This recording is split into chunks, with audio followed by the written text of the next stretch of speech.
Welcome to the Chain Out Podcast with your hosts, Jeremy and Daryl. Hey everyone, welcome to Chain Out Podcast. We're doing episode 48 tonight. I'm Jeremy. With me, beside me, is your favorite co-host, Daryl. How are you doing, Jeremy? Well, Daryl, it was a first tonight for us in 48 episodes. We've had all sorts of different things happen, but we didn't have what we had happen tonight. Do you want to tell everybody what happened, Jeremy? It's up to you. Well, Mr. Spilly Pants here almost set the whole studio alight with a beer. We almost didn't have an episode 48. Yeah, we were, as you said, we were almost going to be broadcasting live from the kitchen on a phone. Well, we got everything cleaned up. We did. We're good to go. Yeah. We're not going to let a little spilt beer dampen our spirits. No, we'd never do that. That's for sure. We're good. But we are together But again. cheers to everybody if you're watching. Yeah, I should get mine here too. Cheers. See, you notice the difference in the amount of beer? Cheers. But look at that. It wasn't that much that spilled. It looked quite a lot more. Yeah. 3 towels later tells you a little bit of beer goes a long way. That's right. Well, we're just getting off of the Thanksgiving long weekend, and you and I was out of town. You were in town. Yep. Did you get a chance to play any disc golf recently or over the weekend? Yeah, I did. I put it out onto the Edmonton Disc Golf Association Discord. If anybody was looking for a round, I was thinking about going to Wetaskiwin, which is a course that we've mentioned a few times just outside of Edmonton. And good long-time listener of the show, Sam, just said, yep, he was up for it. So we both headed down there, and we had a nice full round. If anyone knows Wetaskiwin, there's certain times of the year where you don't want to go down there because certain holes are just like a swamp. But no, it was good. It was dry. Area was dry. Leaves were off the trees, made some of the lines a lot easier. And we both had fun. That's all right. Was it, has Sam been down there before, or was it his first time playing the No, course? that was his first time. Yeah, I was kind of showing him around a little bit. He'd watched a video. I think he watched the I forget who. I know it's Matt think it was Lysak, the Hoe Halters, wasn't it?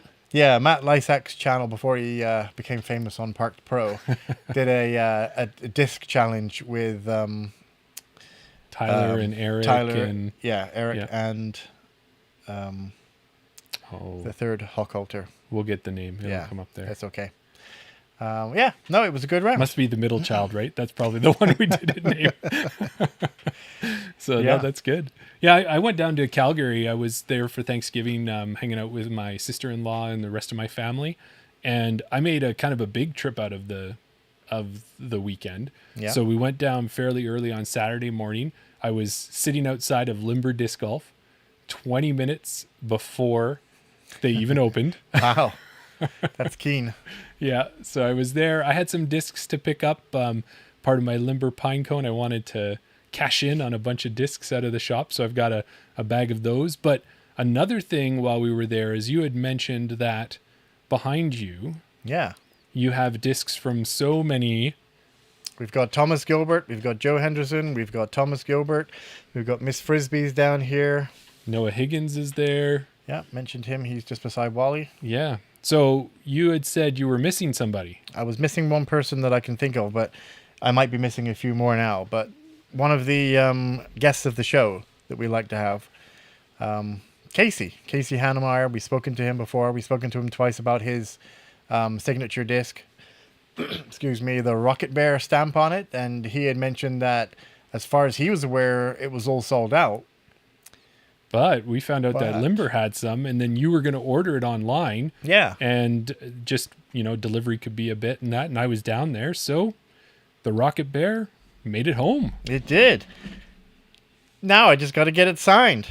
So Casey, if you're listening, we got a disc for you to sign here to go up in the Wall of Fame behind us. The Canadian Disc Golf Pro Wall of Fame. Doesn't get to go up on the wall until it gets signed. So it's just going to be. I'm just going to relegate it right now to the Scotch bag. Yes. It can stay there until it gets signed, and maybe that might not be until next year. Now I guess we might not have a chance to see him again, but. Well, yeah, I don't know if there's a tournament. Actually, do you want to go to Australia? Maybe we could see him there. Yeah, can meet him at the airport. I don't know where he's leaving from, but there you go. Yeah. Well, that was one thing I did, and then I had... Thank you very much for getting that for me. You're welcome, my friend. Anytime I can help out that way. And then what I did was I decided to do... I had about 3 empty growlers that I brought down for Thanksgiving. So I decided I'd stop at Cold Garden Beverage Company. Oh, yeah. And we were able to pick ourselves up a little Cold Garden IPA. Yeah. Nice little IPA from Yeah. Cold Garden. We've both tried the cake face before. Mm-hmm. We've had that one. That was nice. And then you mentioned to me that, you have your pick of the Cold Garden brews down there. And I seen this one and I'd had the cake face. So I thought I'd try this IPA. And what do you think? I think it's nice. I think it's good. I think it disappears very quickly, but that might have been because I spilled it. Yeah. But No, it's good. And, I had mentioned, or I had spoken to Blake down at Falcon's Flight because Cold Garden was part of the Cold Garden Cup, and Blake was down there and he had beer, which is always a good thing. And I had a good conversation with Blake down there. So just all I'm gonna say is stay tuned. yeah. Well, I can tell you this is I got to go in the brewery and they only have about 4 beers that are actually canned, but on tap they had 21. And they weren't all beers. They were different types of beverages in that. Yeah. So it's quite a cool place, and it's huge. Cold Garden is big. I know it sounds like an advertisement, and it kind of is because it was. I've been to a number of breweries picking up growlers here and there, and they've definitely got a great setup down there. All I'm going to say is that we have BR sponsoring the fantasy episode. Yes. I think we are looking for a brewery beverage sponsor. a beverage sponsor for the main podcast. That's all I'm going to put it out there. There you go. Well, we did that, but I do have a story I want to tell you. I kind of gave you a little bit of pictures there from the weekend. Yeah. But so my sister-in-law's place is walking distance from Edgemont Disc Golf Course. And this is a little pitch and putt course. It used to be difficult. It used to feel longer, but now it feels a little bit shorter. So, pat on the back. We're getting a little better that way. But it's actually an 11-hole course. So I don't know how many of those you've seen, but Yeah, that's a bit of a weird number. It's not a 9. It's not a 3 or a 6, but it's an 11-hole course. yeah, 11-hole course on the side of a hill even. 11 holes that you get to practice on, any disc golf you get to practice on is good enough, right? Yeah, for sure. Yeah. So it's on the side of a hill. So you have a couple flat shots, some downhill shots, some uphill shots, some side hill shots, you name it. They've got a little bit of it all. But those of you down in Calgary who have played there, you're going to know about hole 7, and I'll give you a little breakdown. It's a tunnel shot. And on one side, you've got a tall fence that blocks in a tennis court. So that's your left side of your tunnel. You're going to hit a fence if you hyzer out. And then on the right side, you have a row of trees that are spaced out fairly decently, but they're quite large. And then to the right of those trees, steep downhill. It just goes downhill forever till it gets to a big fence at the bottom, which separates you from about 8 feet to the road. And it's one of those 4-lane roads, John Laurie, I think it's called, where it's got a median in the center. So Right. it's quite a ways down there. So I decide, Daryl, I thought, you know what? Flip up Rolo. That's going to be my tunnel shot. Okay. Going to go straight down this tunnel to the basket You at did the mention end. that you'd had a few, right? Well, it's Thanksgiving. I had a little bit of beverage. Yeah. But I think what it was having that fence on the left-hand side and being a little bit nervous. I pulled the disc. It went about 3/4 of the way down, went between 2 trees towards down the hill. And we thought, oh, okay, perfect. That hit the hill, that landed. Maybe it rolled because it's a Rolo, Yeah. but we'll have no problem. We get out there. My brother-in-law, Scott, and I can't find the disc. Right. We look everywhere. I look as far, as close, look right at the fence line, couldn't find it. We had to give up. We left. So the next morning I go out, and Jen's with me, my wife, and we go and we take a look again, and we scour the place. And now we're looking across the fence. Right. And we're like, there's no way. How would it ever get over the fence? And sure enough, it wasn't there. And then I look, and that median that's in the middle of the road, somehow this Rolo went from the top of the hill all the way down and landed on the median. So Wow. I had to hunt down there, grab it. I get that disc, I pick it up. I expected this thing had been run over 10 times and Yeah, scratched and scraped. It was like pristine. So it just, the It made wind it caught all- it and yeah. it went over. It made it all its way there. Yeah. So that was probably the most interesting lost and then found disc. And it was my Falcon's Flight with that awesome stamp, those Halo Innova ones. Yeah. Yeah. Yeah, and this is the difference between your mindset and other people's mindset, because you're looking in the trees, you're looking in the woods, you're looking over the fence line. Tim, who's in the chat, just brought up a pro tip.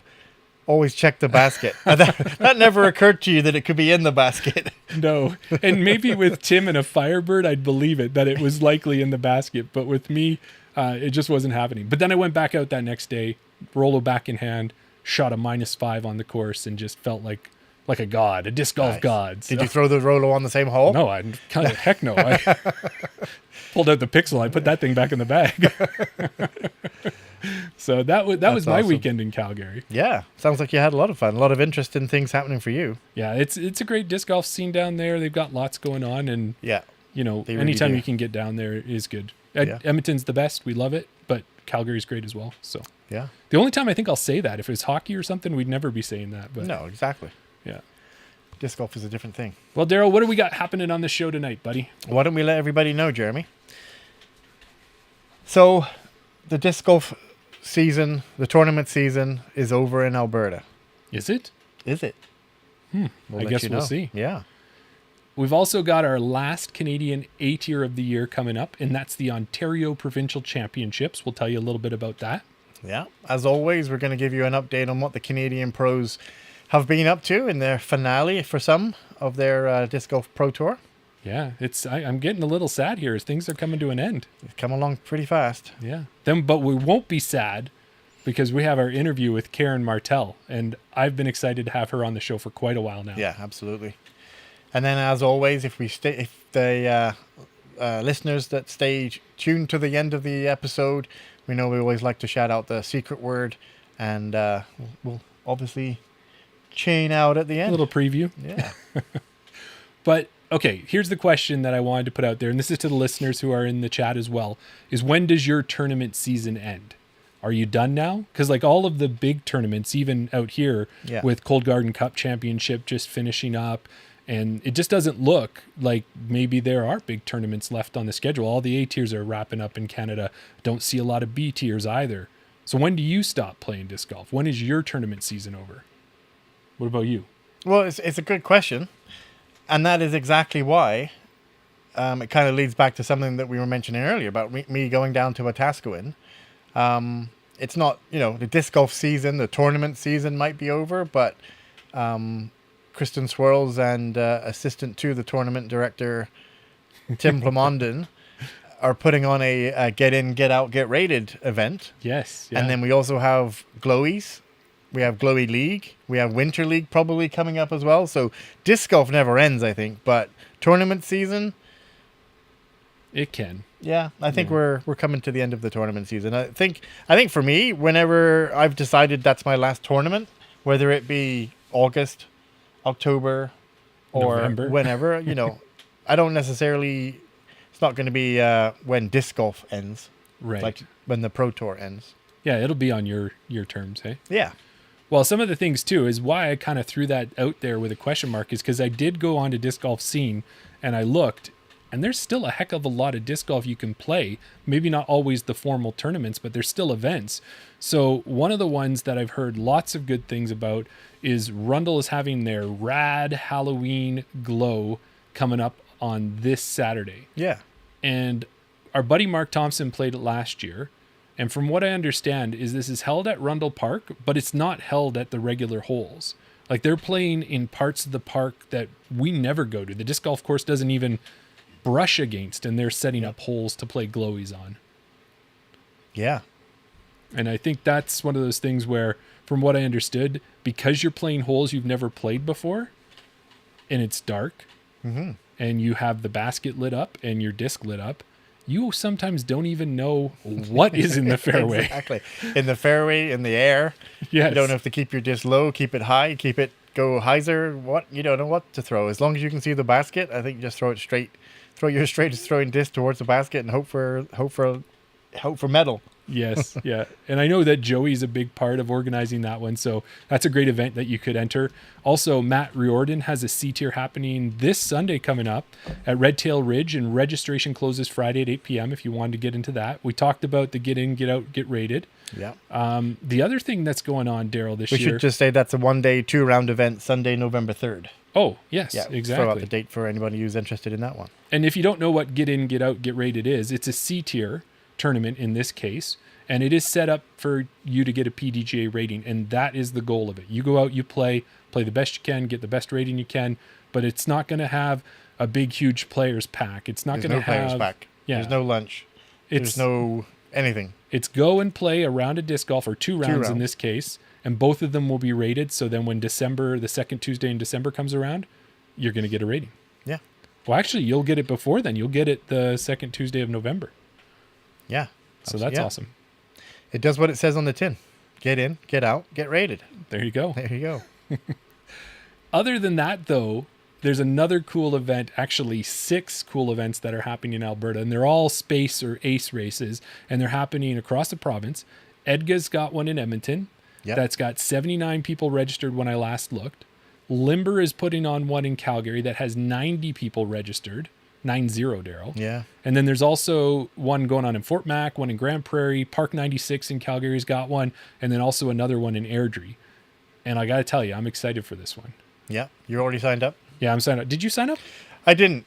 It's an MVP space race, and I've kind of going away from MVP. I've got enough glow discs. I've got enough Innova glow discs. I've got MVP discs as well, but when you let me know what disc you're excited for. Well, instead, I'm going to sell you on this one. Okay, go for it. Okay, so we did that ace race at Wally's, if you remember. Is this starting to get a little troublesome? Because I think there was a beverage in my hand at that ace race as well. But if you remember, it was 2 discs in our hands, and we were throwing them at very shortened holes, trying to get to the basket, and the goal was to either ace or hit metal. And you just did the 2 throws. It wasn't about putting it out. There was nothing about that. It was just hit that basket on the first throw. Yeah. So that's what this setup is, but it's dark, and you're playing with glow discs. And from what I understand from talking to Mike Carey, it's at Hermitage, and they're doing 27 holes. So they're making it a bit bigger. Yeah. Making it bigger, but making the holes shorter. Oh, yeah. Make like it nothing different. much over 100 feet or something like that. Every hole is an ace run hole. Yeah. Exactly. So they're doing that. And you said you didn't want to enter because it was MVP. Is that what you said? I didn't want to enter. I do want to enter. I just don't think I will enter. Well, but because it's MVP, tell me what we're going to get. Yeah, you're going to get 2 discs out of this. You're going to get an Axiom Total Eclipse Crave 6.5, 5, -1, 1 are your flight numbers. Yeah. And you're going to get a Streamline Eclipse range, which is 2, 1, -0.5, 1. And from what I understand, it's a different disc. It's almost like a Berg. It's always a Berg. Yeah. So, you know what? Even if you didn't want the discs long term, I'm sure they would go up on Canadian Disc Golf Hub and disappear very quickly for you if you put them up there. Is that a reason to do it, just so you can sell the discs afterwards? No, the reason is to go and be with your friends and to play a space race and have a good time. But if you want to sell the discs, go ahead and sell them. So there you go. Yeah. And then the other thing they said, they're going to have watermelon pitches available for $25. And the watermelon discs are always popular, and they only come out once in a while. They're hard to get your hands on and stuff. For people that don't know, the pitch is like the glitch, but from Streamline, I think, right? Is it Streamline? Yeah. I thought it was the other. I thought it was Axiom. MVP, Axiom. Anyways, it's one of the 3 manufacturers. Yeah, it could be Streamline. Yeah. MVP, for those people don't know, is made up of Streamline, MVP Axiom and MVP. Yeah. Yeah. And then they've got room, because there's 27 holes, they've got room for 108 people. So get in there, get registered, and come join me. And we'll twist arm Daryl probably by then. We'll see. It's the night before we go to get in, get out, get rated. So you can kind of warm up. That was the other thing, is that there was 2 in a weekend. So yeah. Yeah. I don't know Are you getting old on me? Yeah, exactly. All right. Well, that's what we know. So yes, tournament season may be over, but no, tournament season's not over. Get out there. Still lots of disc golf to play. Yeah. And then we got the Ontario Provincial Championships coming up, and they're taking place this weekend. Yep. It's the last Canadian A tier. People that know that we do the fantasy show, we cover all the A tiers. This is the last Canadian A tier. It's taking place at Muskoka Lake region at 3 courses: Wolf Tracks at Bondi, Limber Lost Disc Golf Course, and Huntsville Golf Course, which I think is where a pop-up course is being put in that location. Yeah. Like I mentioned, we're doing the fantasy picks. And I've got something surprise for you with that. So more surprises. I can't beat you if my life depended on it. Team Shambles has been just making a shambles out of Team J-Pow this whole tournament fantasy pick season. So what I did was I decided I should recruit a ringer for the guest that's going to knock you down. Oh, okay, here we go. So what I did was I went out and I found an MPO player. You know, so MPO players should know other Canadian MPO players. Okay. Even more so if they're from Ontario themselves. Okay. Now you're getting me excited now. Yeah. So we're going to have Chris Oslins on the Fantasy Picks show, and he's going to know all of those players better than me, better than you, and hopefully he will wipe the floor with Team Shambles. I think I've kind of proven the fact. I think I've kind of solidly solidified that you don't need to know anything about the players to win. I don't know. You've been doing really well, so I guess whatever you've got going on is working. Yeah. Yeah. But this is the Ontario Provincials, and I don't think we've had that before in Alberta, or maybe it was in the past. Maybe Jordan Alway mentioned it, or someone that we talked to, but there used to be an Alberta Provincials. But with the Ontario Provincials, what happens is certain tournaments during the year in Ontario are ones where I would say qualifiers, but the way they kind of do it is you will earn yourself an invitation. And if you get an invitation, then you are welcome to register and compete in the Ontario Provincial Championships. But without an invitation, you're not playing. So it's kind of neat. I think that would be cool to bring back to Alberta. What do you think? Yeah, no, absolutely. I think, I forget who it was. We did have a guest on previously that had mentioned that before about, I think somebody mentioned it then when we were talking about Canadian nationals. Oh. That they were surprised that you can actually be a non-Canadian. I think it might have been Sophia. She was under the understanding that you Canadian nationals had to be a Canadian to be to take part. But yeah, she thought it should have been called a Canadian Open or something exactly. like that, But right? no, I would think that would be an awesome, maybe it's something that we can look forward to in the future, Jeremy. Yeah. Maybe we just need some people to get on that. Well, when we've got great TDs like Kristen Swirls and great assistant to the tournament directors like Tim Plamondon, I'm sure we could make something happen. Yeah. Or even maybe new people can take over this event, Jeremy. Maybe new people could set things up. I don't know. Yeah. Maybe with the stay right tuned. That's all I'm support gonna and say. help, lots could happen. Exactly. So, Okay, what else we got? with the Ontario Provincials, with Fantasy Picks, the other thing is keep an eye on the show next week. We've already got Spencer Young, the tournament director of the Ontario Provincials, locked and loaded. He's going to come join us, and then we'll hopefully get the MPO and FPO winners, as we always try to do. So that's kind of what I've got for Ontario Provincial Championships. Yeah. So let's move on to what the Canadian pros have been up to on the Pro Tour. Let's start with Thomas Gilbert. He was down at USDGC. He finished tied for 80th with a few people, including Big Jeremy Colling, big name there. Yeah. Next up for him, he'll be at those very same Ontario Provincials before he's heading down to Australia for part of the WFDF Championships. Yeah, Martin Hendel also made it down to USDGC, and he finished 73rd. And he was tied with a number of different people, including Silver Lat as one of them, which, for those of you who don't know, is Kristen Tatar's partner.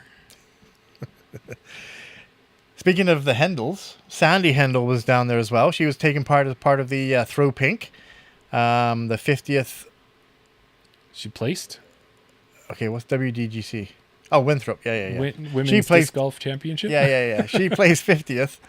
And she got a shout out from Jen Allen for supporting her, helping her through that tournament. Jen was carrying a bit of an injury.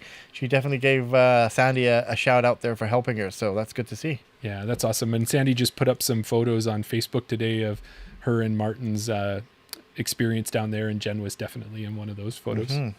So Chantel Badinsky, no, that's saving that for you. Why don't I move to Rebecca Dawn? Rebecca Dawn, she went down for her first Throw Pink, and she ended up tying for 43rd with Holly Finley, Stacy Ronsley. Those are some pretty big names to be tying with. Yeah. And next up for her, surprise, Ontario Provincials. Yeah. You kind of teased it there, but we couldn't go and speak about Throw Pink without talking about Chantel Badinsky. What a great tournament she had. Yeah, it was. Yeah. Ended up tied for 5th on day one, just on chase card. Excuse me. And then she ended up finishing tied for 9th over the whole event. She even put out on her social media that she was just so happy that she actually put 3 good rounds together. She was always there. She was always in the mix. Anything could have happened at any one time. And, you know, in that first round, obviously, with her starting early, she was actually leading the tournament at one point there, which is, you know, it was all hopeful for us. But like you said, she ended up finishing ninth, tied with Helen Blumross, earning herself 1,250 of those sweet American dollars, Jeremy. And then next up for her, sweet American dollars. Yeah, next up for her, she will be at those Ontario Provincials, and I'm not going to say it's pretty likely it's going to be first overall pick. Just putting it out there, giving you my, you know, I'll give you that one, Jeremy. Coming off a strong throw pink for sure. Yeah. And then if we talk about Sophia Donica and Max Rogitnik, they're both getting ready for the WFDF World Team Championships out in Australia. Yeah. Lots of other Canadian names at the Ontario Provincials as well. Colleen McInnes is going to be there. Cam Zanini is going to be there. Ezra Lockington. All big names. Yeah, 2 of those 3 are friends of the show. We might have to change that at some point. I don't know. We'll see. Yeah, we got plenty of episodes to go yet, Jeremy. Yeah. Well, that will wrap up the pros on the DGPT and get us right to the meat and the patates, if I can borrow a French word of the show. And that'll be our interview. So why don't I go on with my introduction? What do you think? Go ahead. All right. Well, we've had guests on the show from the West Coast to the East Coast and from Alaska to New Hampshire, but we have yet to have a guest on the show from Quebec. That changes tonight. Tonight's guest is from Victoriaville, Quebec. On ratings day, she just jumped up 5 points and hit 900 rated for her first time. She is part of our 2024 WFDF Team Canada that is heading to Australia at the end of the month. We're happy to talk to Karen Martel. Hey! Hello. Bonjour. How are you? Hi! How's The it going? sound is good? Yeah, we you can sound hear you. wonderful. Yeah? All right. Perfect. With this intro, I need to throw a dip now. Like, I'm on the tee. I feel it. You feel pumped up. It did you good. Quite a few people have asked for Jeremy to announce them on the tee. Yeah, actually, when we were out at Canadian Nationals this year, Karen, we had some Edmontonians there, and every morning I was up watching all of the FPOs tee off, and the one card said, "All right, Jeremy, you need to announce this." So we did do some announcements once. I don't know if it's a new career for me, but it was fun while it lasted. So you should meet one of my friends, GC, in Quebec. He's doing it for all our tournament, and he crushed it so bad. So yeah, it's nice. It's a nice feature to have that. Yeah, tee off. that's awesome. Yeah. Well, thank you for joining us tonight. How are you doing? How are you feeling?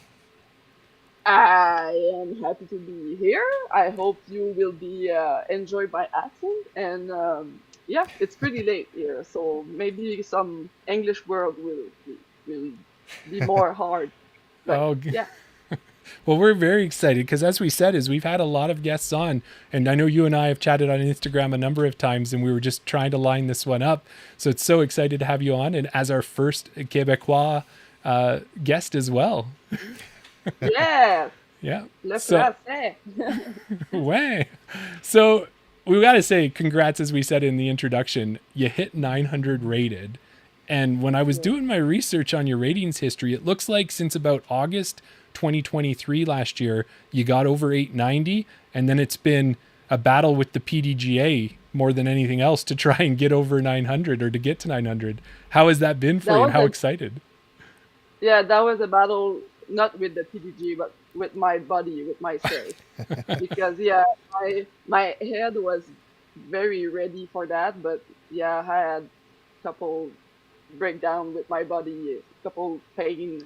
And I moved also. I have like a big year. So, yeah, I'm a geek about rating. But this year, I had to let go a bit. Gotcha.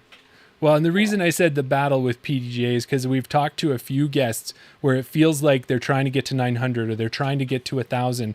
And every time ratings day comes out, it's like 898, 899. Yeah. And it's like, I played well enough. I know I did. Just give me my 900. So I'm so glad that you did get that.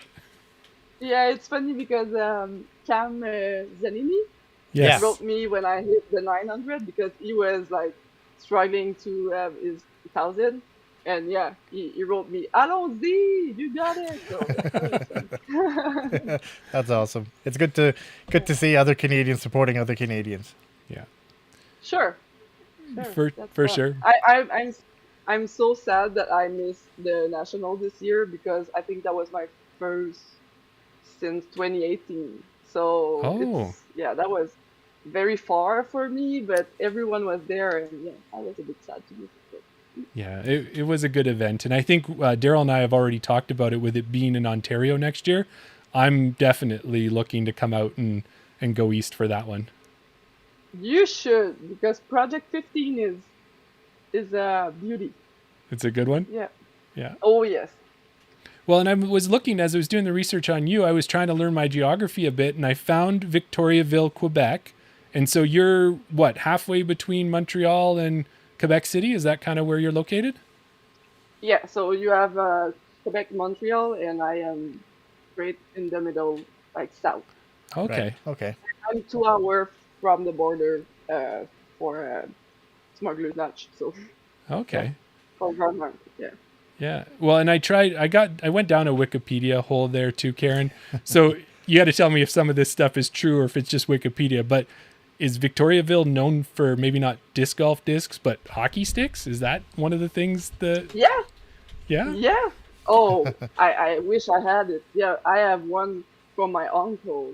It said Gérard, and it's a really nice hockey stick. So yeah, we Okay. have, yeah, Nice. we are in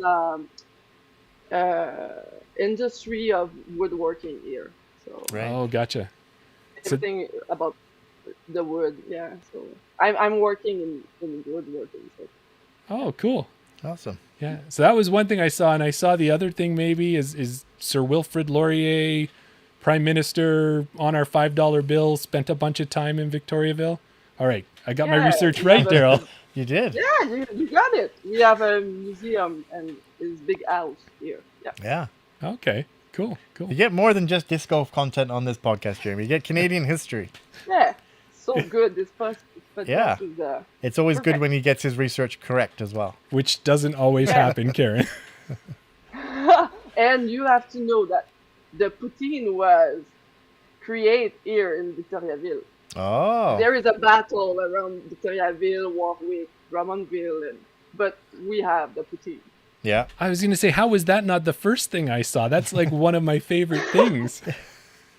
Should have led with I that. think because they won the battle, like it's a thing.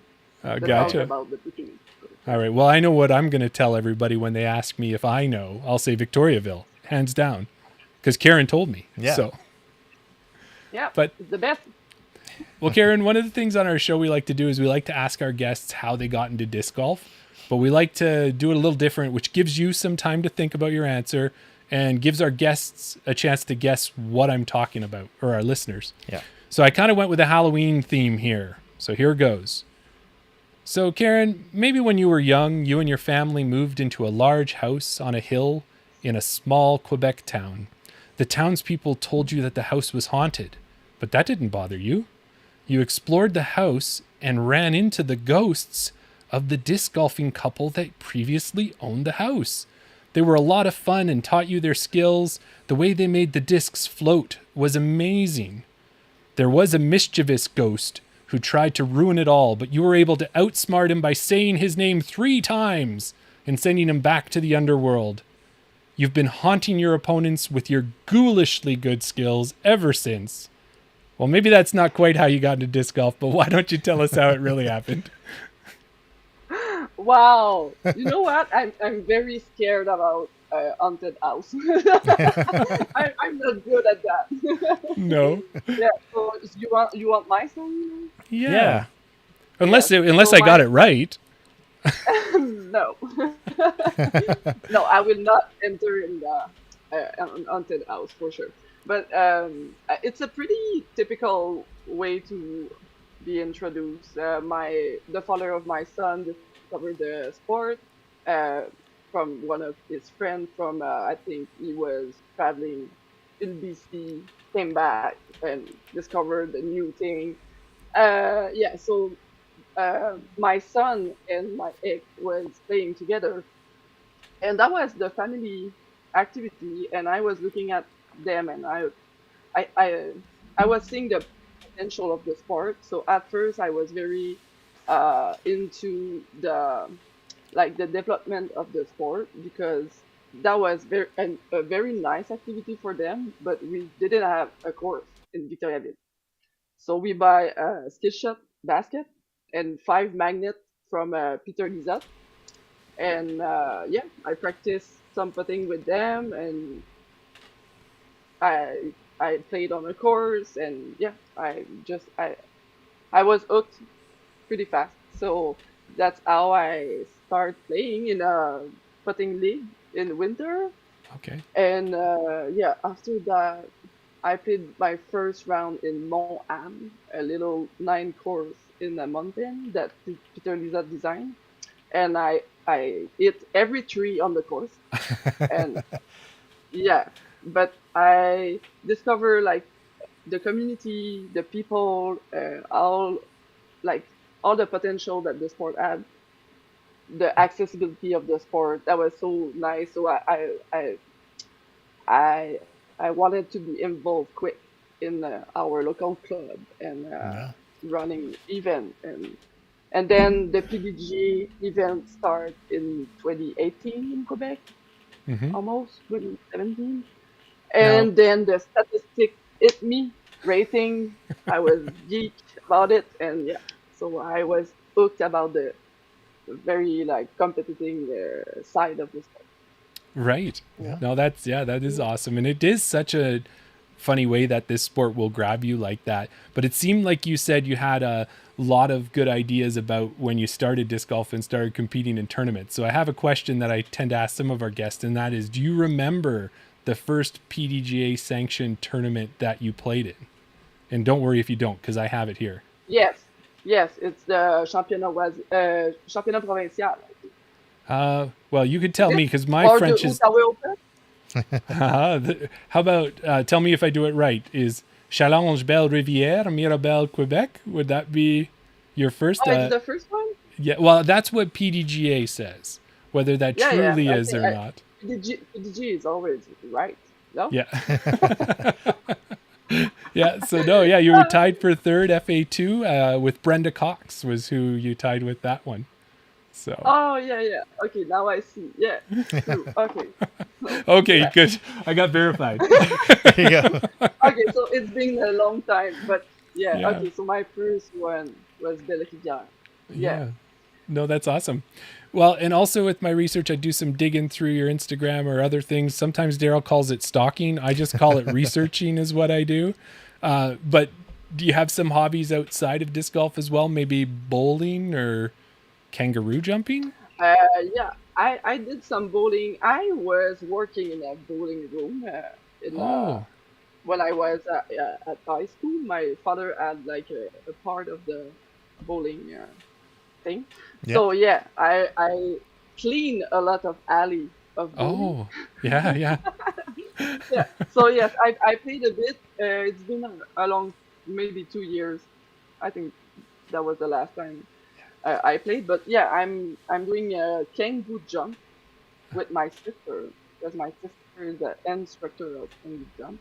Okay. And if you want to see it, Oh, Oh, sorry. you actually I have have it some there here. too. Ah. Yeah. Wow.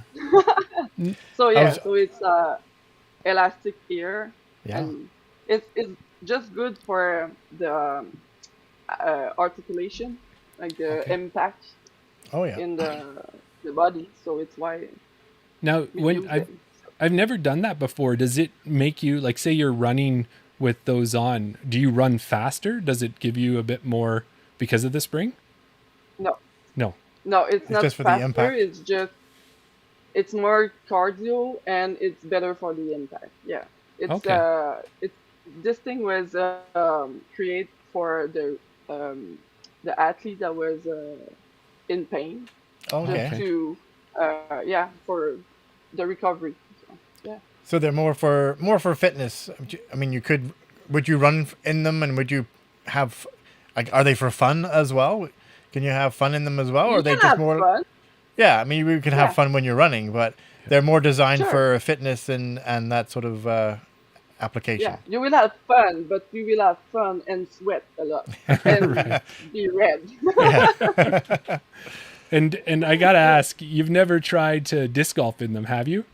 Maybe a jump putt or something? No, no, no, no, no, no. No. It's not good for that. There you go. Yeah, And my last question on the hobbies there is with the bowling, was it 10 or 5 pin? 10 or 5? Then 10. 10. Oh, yeah. See, that's Yeah. perfect. That is the right answer. Because out here in Alberta, there's a lot of 5 pin. And I grew up 5? just 5 pins with the small balls, not even with the holes in them. Is that not a thing in Quebec? No, No, I'll I don't. send you a I link don't later. think. You won't believe it. It's like they throw 3 Yeah. balls instead of 2, Karen. It's crazy. I don't know what it is. Okay, okay. Yeah, we have the small one and the big one, but I think it's the same number of pins. But maybe I'm wrong. I don't know. I prefer the big ball. Yeah, me too. Yeah. Yeah. So that's awesome. Well, can we get in? We want to talk about your season. How have you felt your season's been as we're getting closer to the end of the year? How has it gone for you?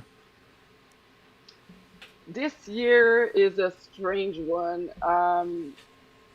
I last year I finished with the not finished the season, but almost like the Dismania Open first round was my craziest experience in disc golf.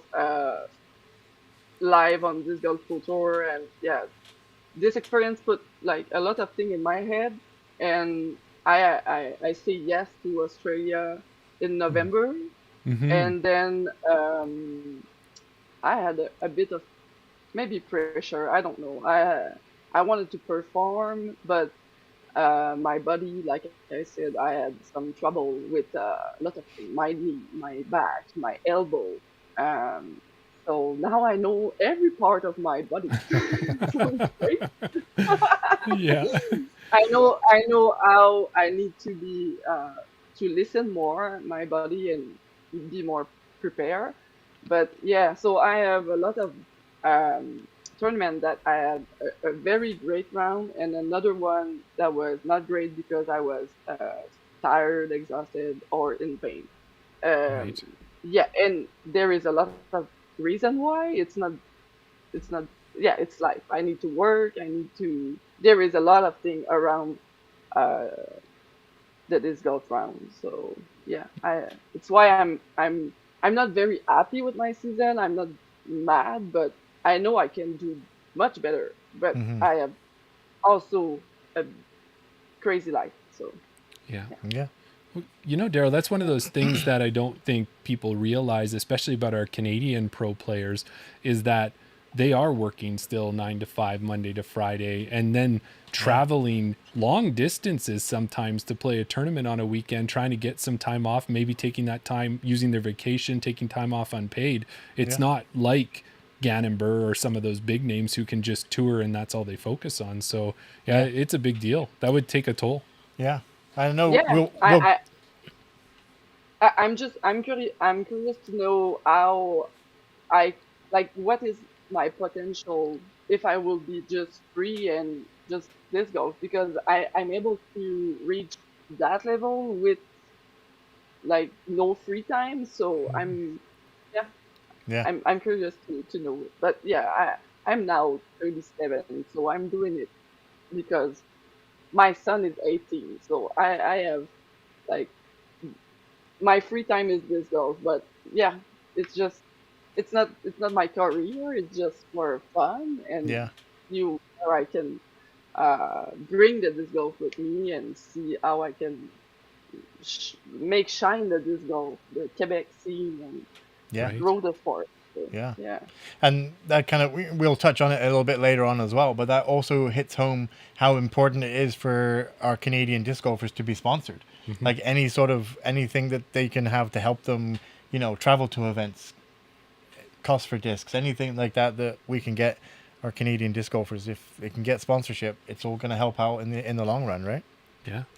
Yes, and it will grow the sport in Canada for Yeah. sure because I can see the impact of when you have a player going outside and bring like all the knowledge back, it's very important, and I think it make a difference for the growth Yeah. in our province. So, yeah. Yeah, definitely. Well, and speaking of that, so even with injuries and such, you actually competed in 16 events this year, 13 FPO, 1 MA1, 2 MPO, and you put 4 wins under your belt this year as well. So that seems like, now that we know that Not you so were bad. fighting injury, that seems like a pretty great season. Yeah. So, Yeah, yeah. yeah. And Yeah, most, I played some tournament MPO and MA1 in Quebec because we are 2 FPO right now in Quebec, me and Julie Disson. So because I have 2 friends that had a baby this year, so the field was cut in half. Yeah, so I played MPO in one of the tournament because the layout was short, and MA1 in another tournament because the layout, the gold layout wasn't very fun for me. So that's why I played the MA1. Yeah, okay. Yeah. but it's always fun. I played MA1 for 3 years in Quebec, and I finished bottom, I think for 1 or 2 year, and then I improve. I finish in the top 3 once, and yeah, it's Yeah. always That's nice awesome. to push myself. Yeah. Yeah. Well, we saw that your most recent event was La Grande Finale, which is part of Le Circuit du Québec. And that looked like it was, how is my French? We're trying. We're trying. I want to try. You're trying with your English way better than I'm doing with my French, I think. La grande finale, la grande finale La grande finale. du circuit 10 Québec. Okay. Yeah, I didn't get Just that. like Karen said. So, but Yeah. that looks like, so that's a tour that happens all through Quebec, 9 different events. Is that right? Yeah, the Circuit du Québec is now running tour. I think for it's our 3rd year now, and yeah, we have 9 events, 3B tier and 6C tier, and yeah, that's our platform in Quebec for Okay. the Yeah. PDG event for sure. Yeah, And are you I'm, one of- I'm in the organization.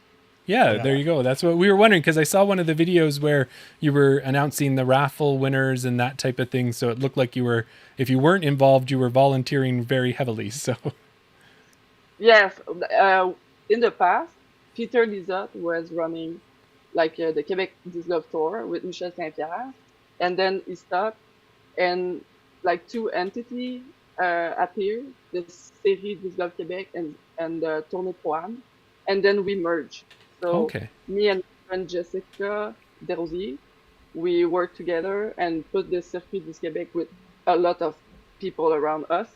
And yeah, so now we are at our best for the organization. We are well run. We have a big team. And for the La Grande Finale, we was on the Phoenix course, and Okay. it's our best course in Quebec right now. And Oh. Ezra Jerome and Aaron Gossage did Yeah. a coverage of this course. Right. I Like, did. I didn't watch the video yet, but I wanted to watch it. Yeah, I was interested to see that that was the course. yeah, the course is beautiful and looking so great on the coverage. So yeah. Right. Yeah. Yeah. Definitely go and check out his coverage of that. Aaron Gossage and was it Aaron and Ezra that got out to that course? Yeah, Yeah. and did a challenge like a unlimited mulligan to reach minus 18, Oh, right. and the 16 is the island hole that was very hard to birdie. So Okay. yeah, So Right. there might be a Interesting to little bit see. of that video that spends time just on that hole alone. Hey. yes, Yeah. yeah, and running about the sunset. So yeah, Right. Oh, okay. Well, we noticed you mentioned there that there was 9 events. We noticed that you played in 7 of them. Was the Yeah. reason that you didn't play in the other 2 was because you were part of the organizing, or was it because you were injured in those events, or why? I played the 2 other events outside of Quebec. So I played the Right. I think yeah, when we had one, yeah, it's the same day of Circle One Man Classic, That was a good choice for me because the Circle One Main Classic, that was the 8th year that I won. Yeah. Yes. So I missed the La Classique de WFDF for that. So Okay. and the other event was I was at World, so it's a Right. good Yeah. reason. Good Yeah. reasons. It has to be done. Yes. Well, and Yeah. as you said, it was you and Julie Bisson who were battling against each other, and it looks like it was a good battle, but you became the victor. I became yeah, I am the winner for La Grande Finale, but I'm not the champion of the Circuit du Québec because I Oh. missed one tournament for our point for the standing. Oh. So yeah, so I give it to Julie.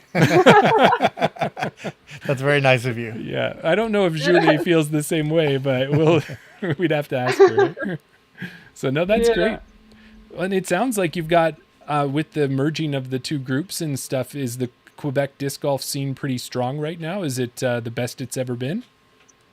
It's the best for sure, and we are ready to uh, run an 8th year or something bigger, but we need more bigger course right now in Quebec. The course are not challenging enough, and we are all aware of it. Mm-hmm. And some people is working right now to put some uh, more challenging course, Mm-hmm. but it's not easy. It's a long term work.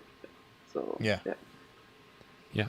Yeah, so we are dreaming about the national for sure in Quebec, and we are thinking mm, like the way we can put all those nice big events because we are running the event like 8th year for it's Right.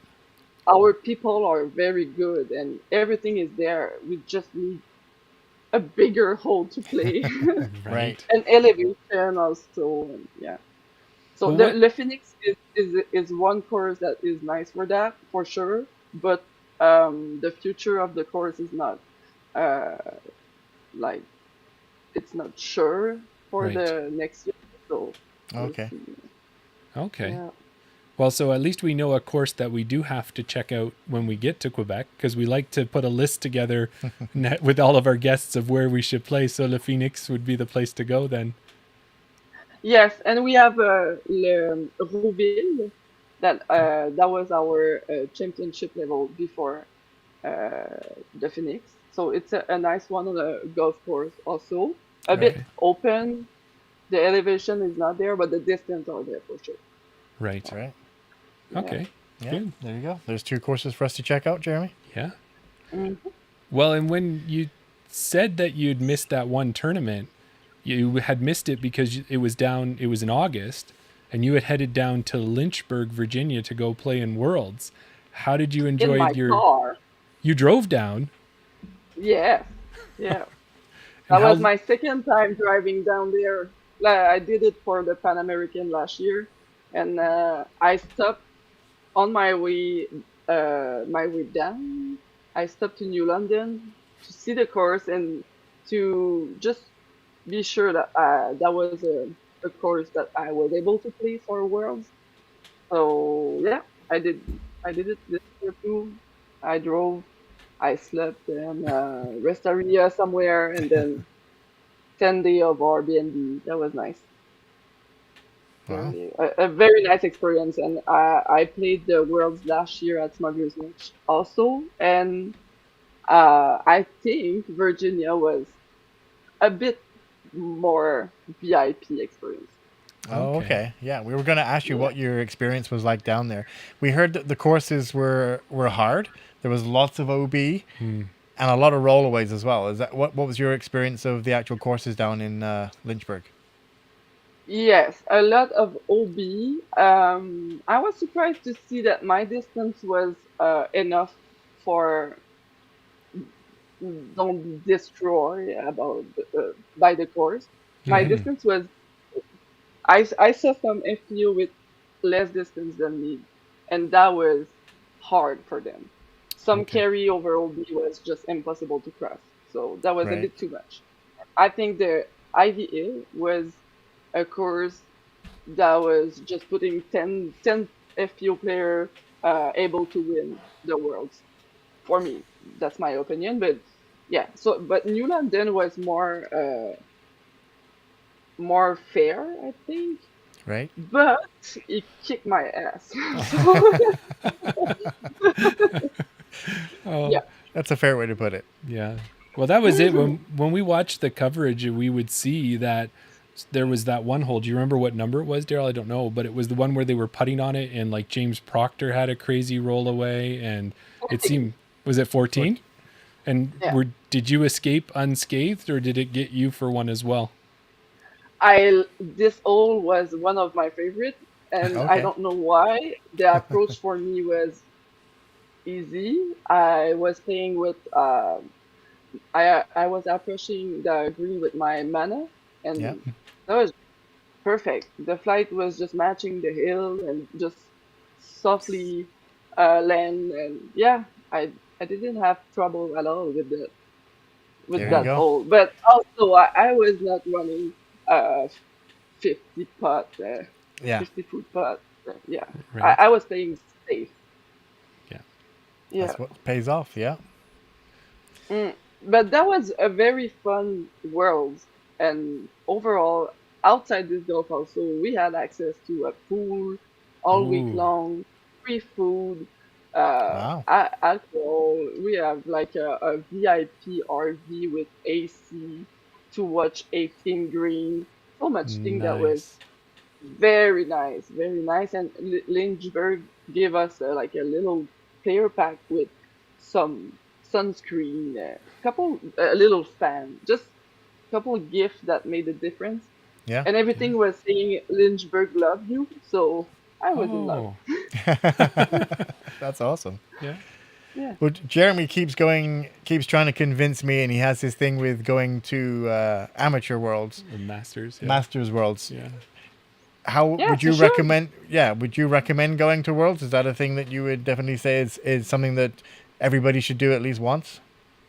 Yes, for sure. The experience is just different to be with all those disc golfer sharing the same passion and like all the feature around this. When you see the course with all the sign, the banner, saying world everywhere, there is something about it that is more, I don't know.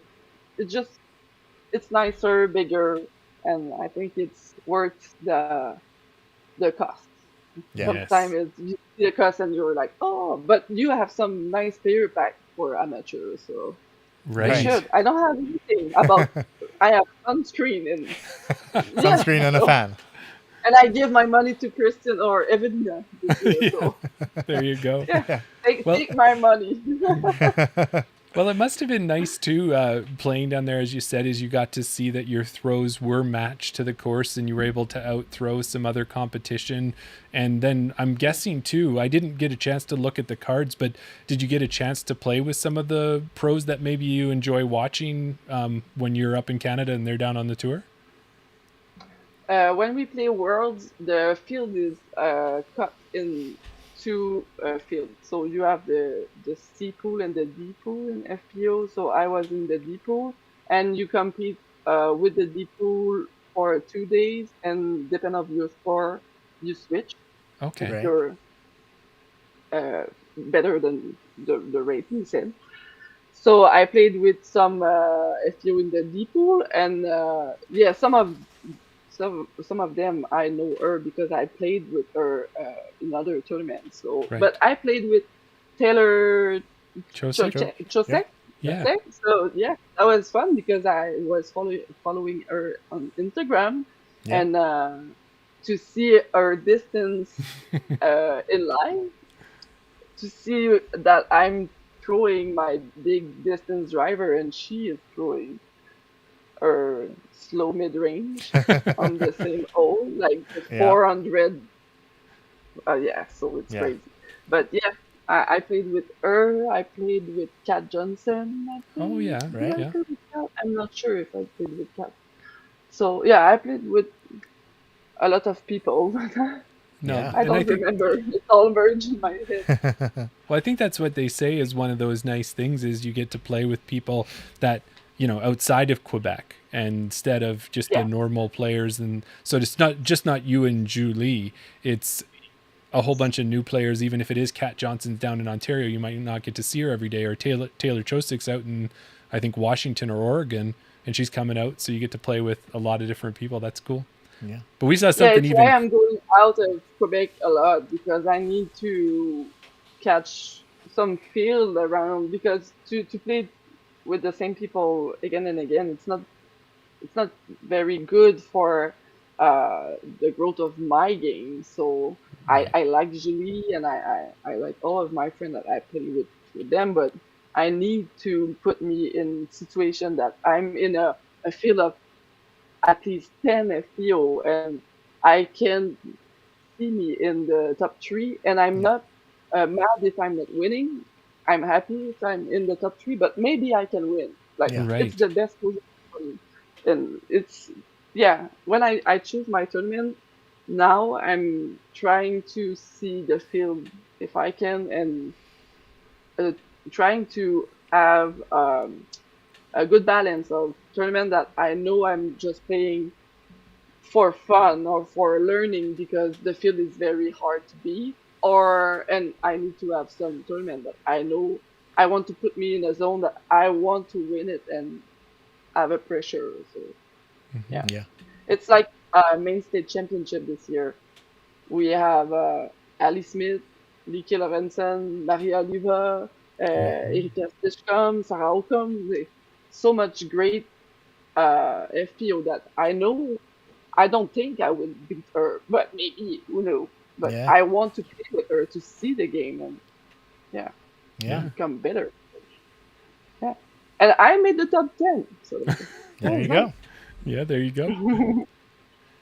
Now, before that, one of the things we wanted to do before we leave Worlds is we had a quick little video. And everybody, if you're watching, look at Pay the TV, attention. pay attention, because Karen got to do something pretty cool at Worlds. Oh, yeah.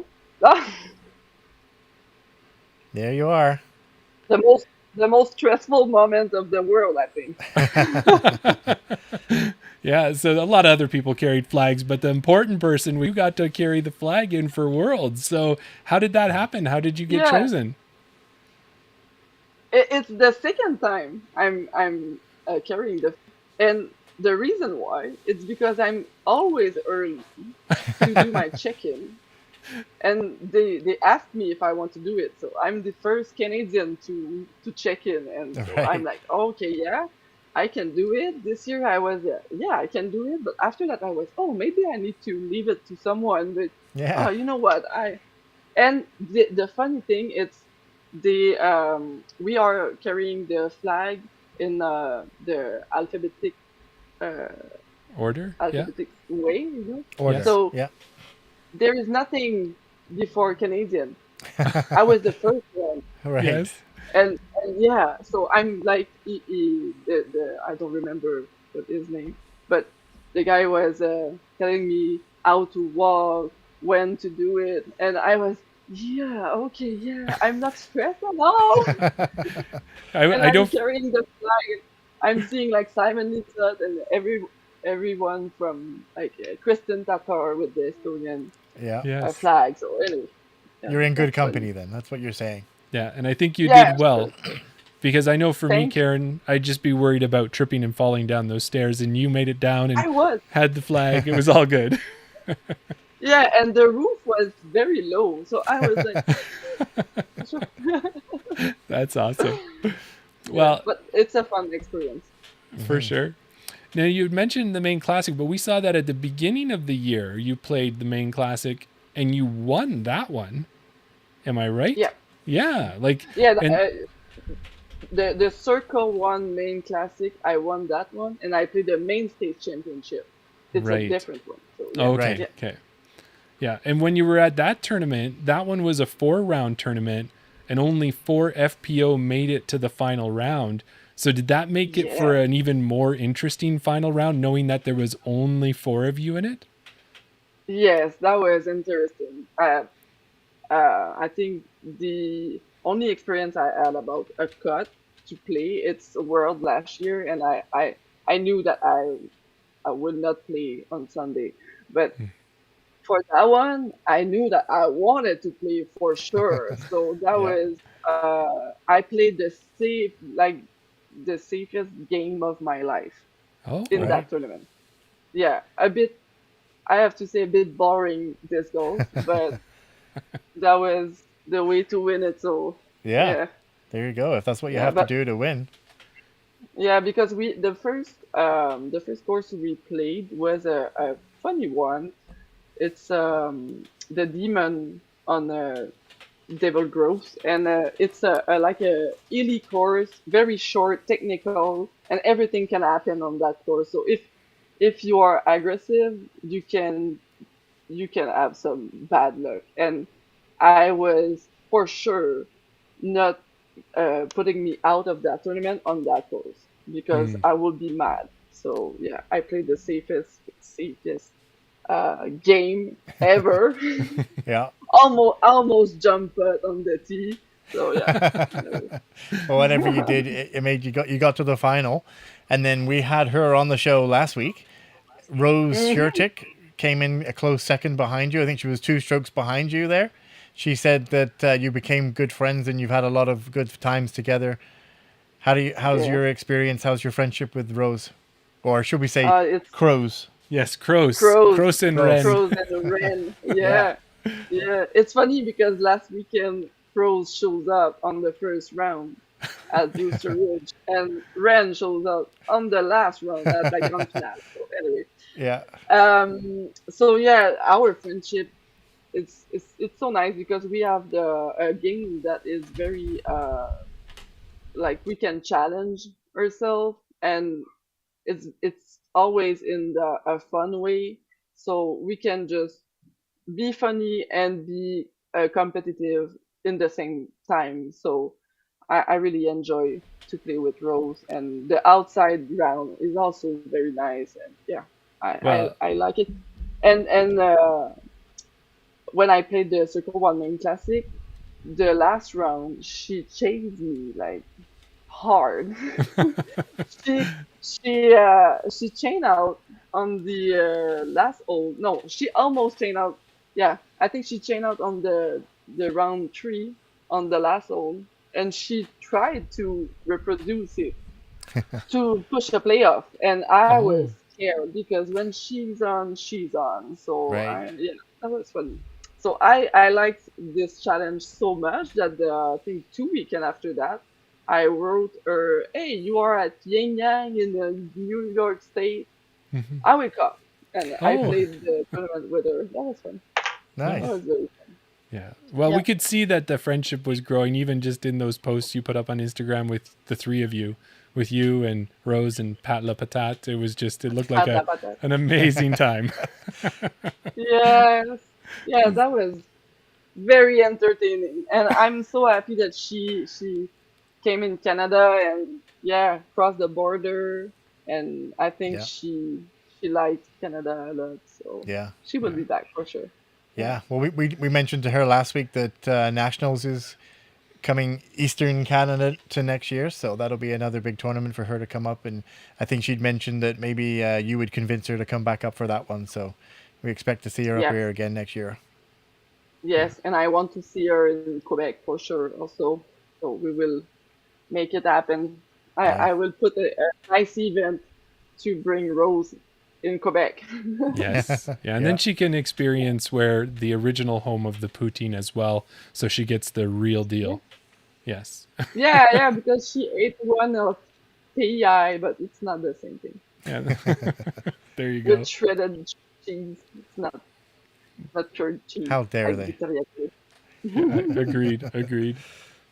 Well, and then if we move on, you've been, as you said, last year you were on the WFDF team that went down to the U.S. to play in the Pan American Games, and Yeah. that was a pretty good time, it looked like, and maybe we did pretty darn good as well as Canada there, hey? Yeah. Yes, and yeah, that was a great experience, and for me, that was my first time to play match play.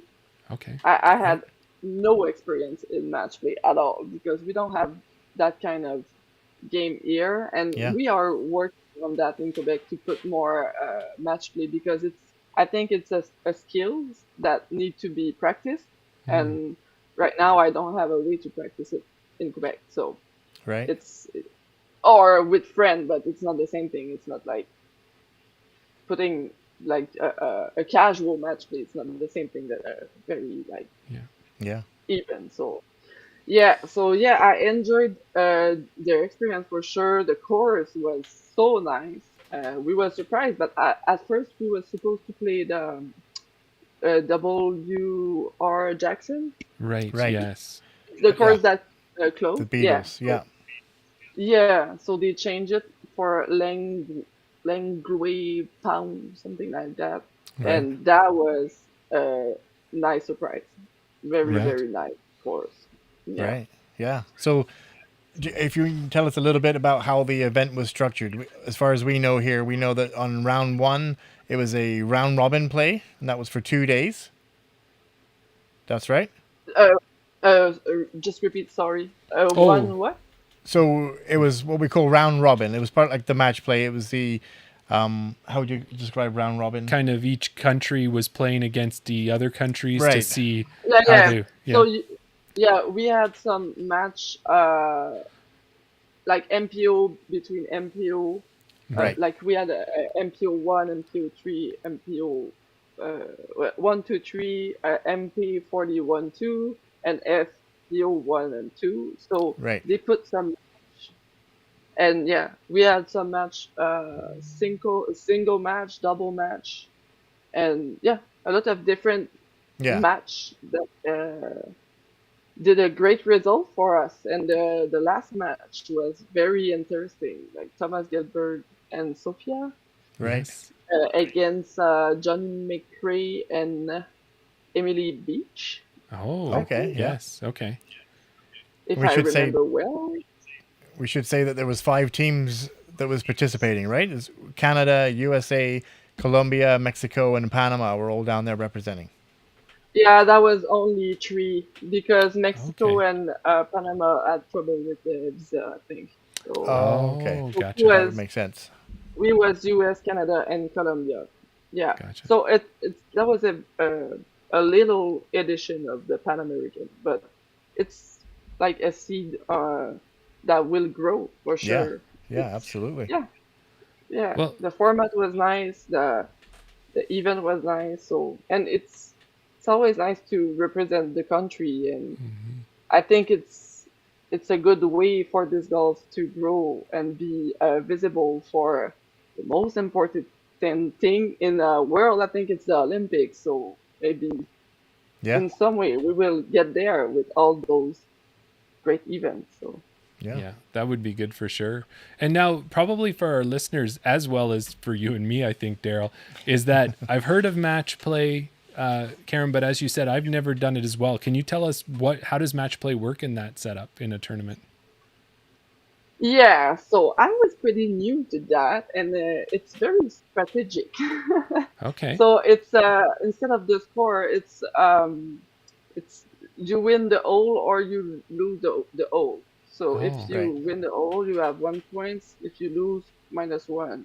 So and it's with this way of playing, you can be very aggressive or not at all. But you need to very be you need to see the game of the other player. When I play for my score, I'm playing my game, and I don't care about the other player. Right. But in that type of play, you need to be like aware of everything, and I think that was the most challenging thing for me because it's using more focus, more brain.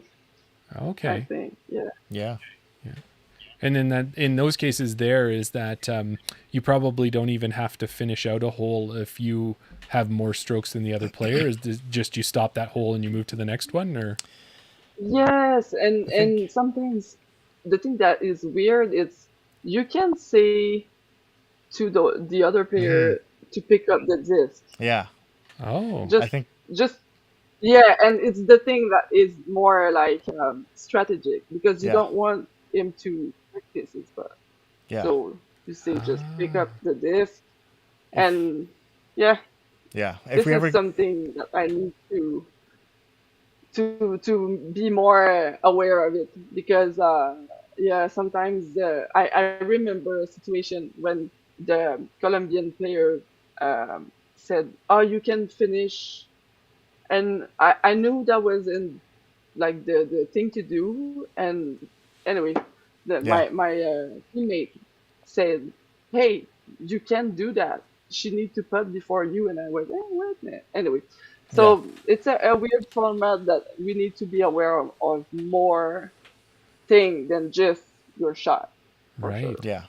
I know if we Mm. ever get Casey Hannemeyer back on again, I know he went to Estonia, I think, to not in the Pan American, but in the WFDF.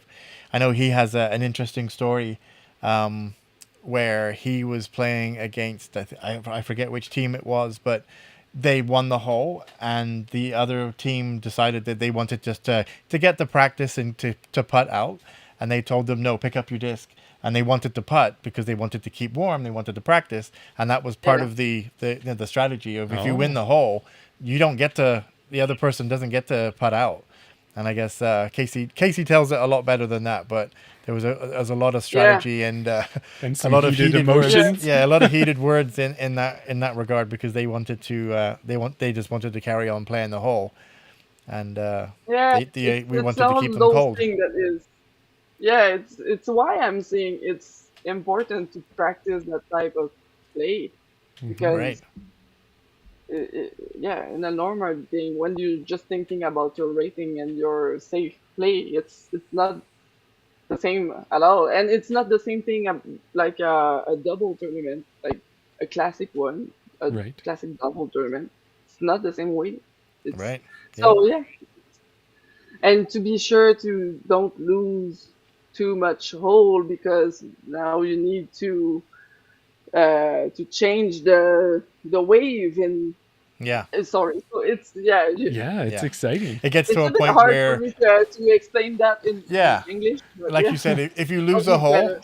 if you lose a hole, the other team goes one up, and you can get to a point where if you're 4 holes down, and there's only 5 or 3 holes remaining, you don't even play the other Yeah, 3 holes because you cannot physically win the tournament. The Oh, game just ends after hole 15 or wherever that point might yeah. be. So you have like the TikTok in your head. Oh, I need to score now because it's Yeah, it's a too late. could So run out yeah. of time. yeah. Yeah. So do you think, Hmm. Karen, all of that play at the Pan American Games has gotten you ready for your next big Whiff Diff trip, which is coming up here in November to Australia? Yes, for Yeah. sure. This experience will help me, and I think um, I will be also it will be easier for me for the English part because the last year in November to have like a week in a house with only English people, that was also very exhausting for me, Mm-hmm. for my brain and all, and learn the game, like the match play and everything. That Yeah. was like a lot of things at the same time. But now I know what is I know what will be the challenge, so it will be more easy. And also my English is not perfect, but Oh, it's I'm I'm fantastic. It's better it's now. it's definitely better than It's our not French. fantastic. Okay, then Yeah, fantastique. fantastic, fantastic. Okay. Yeah, Yeah. Well, that's awesome. And yeah, we but look. yeah, I think I'm ready. But you know what? The part that is more like stressful for me, it's the plane and like to just Oh, I can't wait to be in Australia, but Yeah. like the part between, it's the thing that because my only flight was to go to national in Thunder Bay. It's right. the only time I flew, You've so only. that's Yeah, and yeah. this will be a long flight and maybe multiple flights too, as well. Yes, so it's like going to Virginia in my car to like twice in a row. Yeah. Are you, excuse me, are you buddying up with anybody? Are you flying with anybody else? Yeah, I'm driving to Toronto and I will fly with Colleen and Yes. Chris Brown. Yeah. Okay, Right. yeah. Well, we were looking too, and it's quite the group that's going down this year. We have so many Canadians. We've got, I'm going to list through them here. Do you want to help me with them, Daryl? Yeah, we can go Okay, ahead. we got Casey Hannemeyer, Colleen McInnes, Dave Ross, Hector Darkow, Christy Lee, Max Regitnik, Noah Higgins, Sophia Donica, Stuart McKissick, Thomas Gilbert. Craig Sheether, and of course, Karen Martel. There you go. That's a big Yeah, team. we have the a who's who. very good team. Did you look at the team of every country? Have you Yes, seen that? We have a strong team. Yeah. we do. We have a very strong team, and yeah, I can see us do very great. I think. Yeah. I said maybe Estonia is and Finland is Yeah. two team that is in a good position. Yeah. And yeah, I was surprised a bit about the US team. So we'll see. We'll see. Yeah. It's I pretty think much the Canada. who's who of Canadian disc golf that's going down Definitely. there to represent. So, yeah, we'll definitely be keeping an eye on everybody down there for sure. And then I think when you looked as well, there was 23 teams Mm-hmm. that are actually heading down to Australia for this I think tournament. it's 24 now. Yeah. Another one now. Wow. Another bit of I Yeah. saw that, but I'm not sure. It's maybe I'm wrong, but No, yeah, you're it's probably very right. good. Jeremy's probably wrong. It's very good because Australia is far. It's so Mhm. far. So I'm happy to see that we are 24, and I can wait like all the all those Yeah. matches and to meet people with other language. Like Colombia last year was very fun to meet, and the people are very nice and they love to share their passion. They are in a country that is it's not the disc golf. It's not very big, so Yeah. they love to see like other people, other country how we grow the sport. And, Yeah. so it's And it's very going to be good. so good as well. It's not just America and Canada and Estonia. It's not, popular countries that you would associate it. You're going to have teams down there like Japan, Latvia, Thailand, Germany. Like they're all going to be represented down there. So it's going to be a real. France, Sorry? La France, Oh yes, in Yeah. France too. France, France. Yeah. So yeah, I'm very excited to meet them because um, I was involved in the women growth in Quebec, and Yeah. I know France. The lady from France was watching us on Facebook and was talking with us, and we had two players from France that was playing at our women global event. Wow. They saw us, the growth of the sport in Quebec and everything, and so yeah, I can't wait to see like the French players and Yeah. Yes. talking That's French. awesome. Australia. Well, maybe you'll be able to put in a special request to Craig there and say, Craig, when you're starting to work on the matches, if there's us against a France player, it's me. Karen's playing against It's them. me. Yeah. They It's can't me. talk behind your back. Yeah. Yes. And the rating is telling that I can Hold win your own. this You can win Yes. it. Yeah. So yeah. You can win the match. You can also eavesdrop and let everyone know what their strategy is. And Yeah. there you go. No, that's Yeah. good. And this one is going to be really important, this WFDF, because what's happening is the teams that are heading there, they could win a spot into the 2025 International World Games that are going to happen in Chengdu, China. And then from when I was looking at that, Ultimate's been there for quite a while, but this will be the first time that disc golf's been back, since 2016. So not only are you playing in this WFDF event, but that could also get Canada to China as well the next year. Yeah. Yeah. I hope so. I think Canada very good chance. So Yeah. Yeah. No, we're Yeah, we excited have for you. yes. Oh, I am also, and I can wait because I will do the social media and Yeah. trying to bring the most video and photo that I can to just that Canada can see what we are doing and why we are fundraising and everything. Yeah. So I need to share that with all the disc golfer from Canada. So Yes. Yeah.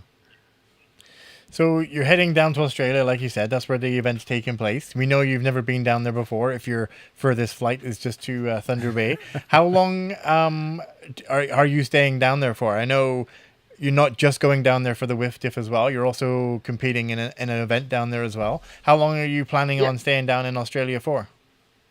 yeah, I will stay for Aussie Open, and after that I will came back. So it's a 3 week trip, Right. Yeah. pretty Nice. That much. sounds about Yeah. right. So I think if you're going to go that far, halfway around the world, you want to make it more than just a short stop. yes, you have to. I can't go there and stay just 5 days and Yeah. come back. It's crazy. Well, Yeah, awesome. and we will go to Sydney first and just set the jet lag, visit, Yeah. and Yeah. then travel to Perth and then practice for Yeah. the world course. And I saw knew this the distance will be challenging also. So Okay. I yeah. Well, you've got yourself I, a great tour guide with Craig taking you down there. He obviously will show everybody, the ins and outs on which animals to touch and which animals not to touch and where to stay away from things like that. Mentioned there you're playing in the Aussie Open. We looked at the entry list there. There seems to be so many non-Australians playing in that tournament. Yeah. It, Yeah, I think for now the field is cut in half. It's Canada between Finland, so it's yes. funny. Yeah. So maybe the Australians just are a little later to register. I guess we'll see if it takes We them will longer. see, but maybe we can play a format that it's a triple tournament, like three Canadians between three Finland. Yeah, that Yeah. would be all right for sure. Well, good. Yeah, Well, I can't Karen, wait. I can't wait to see where I can position myself in that tournament. We'll see. Yeah. So, we're excited to watch uh, all of your Instagram posts and see everything that the whole team is doing down there. We'll be keeping a close eye on you for sure. yes. Yeah. Yeah. Thank you. Well, we're getting closer to the end here with you, Karen. We appreciate you hanging around. But one thing, when we have a pro like you on the show, we need some advice because we are just two amateurs just trying to get better at disc golf, and we are, but very slowly. And one of the things that we wanted to ask you for advice about was, as you said, you've got power for days and you can throw the disc further. Is there any tips you can give us on what we can do to get better at throwing our discs like you do? Yeah. After doing a few lessons this year, I can see that the most people struggle with the position of the front foot. Front foot is always like open on the throw at first, and it's a problem. So I Okay. think the way the foot lands very important, and also the wrist because a lot of people. Oh, I have it this here. There you go. Oh, there I you see go. this like Okay. Not the wrist coiling the open wrist. here, Yeah. and they just shoot. They Yeah. just throwing like instead of Right. Oh, have okay. the wrist like more flat. I Yeah. think it's the two thing I see that is the most difficult for amateur. But I think the key is to film yourself and to watch your foot, your wrist, your position, your rounding, and to yeah practice and film and watch. Yeah, I Right. think it's the big, for me that was the film that was Right. the big thing. So So what you're saying is like you say, coil the wrist as you're pulling it through, yeah, yeah, and because then sometimes when I film people, they yeah. have the wrist already open Hmm. Uh, like that all the way long when they pull the disc. Right. But when you pull the disc like this, I like to see when you try to spin the disc in the air like that, mm-hmm. if your wrist is already open, the only thing you can do is push the disc Right. Right. instead of spinning the disc. See Yeah. that? Yeah. I got it. Well, and you know that's Yeah, That's awesome, Karen, because I can tell you when you talk about opening the foot, I did a lesson this year, and that was one thing that I was definitely working on, because I know the way I said it is when I would plant, it was like a sumo stance. I was kind of my one toe pointing this way, one toe pointing that way, and it wasn't working. So I worked on that, but the round or the wrist, I think I've probably got that problem. So I appreciate that advice. Yeah. Daryl, you better watch out. Yeah. I think the foot is the way to think it. It's if your foot is already open, your hip is already open also, and you need to rotate the hip Right. to have like just the rotation. So it's why the foot need to plant like at 90 degrees and then open. So Right. yeah. But I the love it. sumo stance, it's pretty common. Yeah. Well, is it rude of me to ask for more tips, Daryl? Or you think that's good enough? It's up to you. It depends if Karen's going to share her pro knowledge with us. Well, the only other thing I would ask Karen is if it was up to you, if there was one tip that you would say for amateurs that would help make their game better, what's the one tip that you would throw at people to say, if you're not doing this, start thinking about it? And I guess maybe we've already talked about it. Maybe it's videoing, but I'm not sure. I think videoing is a very important key to understand what you are doing and where you can improve, and also do it on a field, open field, not like Right. trying to aim at a basket and correct your form at the same time, because the brain and the muscle can like process everything. So just Right. focus on the form, film it, and like a piece at a time, like the foot and then the arm, and because the body is slow to understand and to record like everything. So yeah, and I played for 5 years like a banana thrower, and and I had to redo everything, and it's very hard to to just tell the muscle to stop doing something. So Yeah. I'm rounding right now. I know that I have a lot of things that I want uh to be better at, but I need just time and practice, practice, practice. That's one thing that I struggle with, and I guess maybe you can give me a bit of advice. Is More advice? more advice, and maybe this is just more of a this is more of a mindset. Is okay. So you mentioned about coiling the wrist, planting the foot, but then you have the hips to think about, and then you have not turning your head, not looking at the disc, keeping your head behind. There's so many points to the form that it gets Yeah. to a point where I don't remember what I'm supposed to be working on and where I'm supposed to be. So would you say when you take your form, if we just work on the wrist, just concentrate on the wrist thing first, don't worry about anything else until you've got the wrist dialed in, then work on your Yeah. footwork? You can't work on too many things and try and change too many things in your form in one go. Yeah.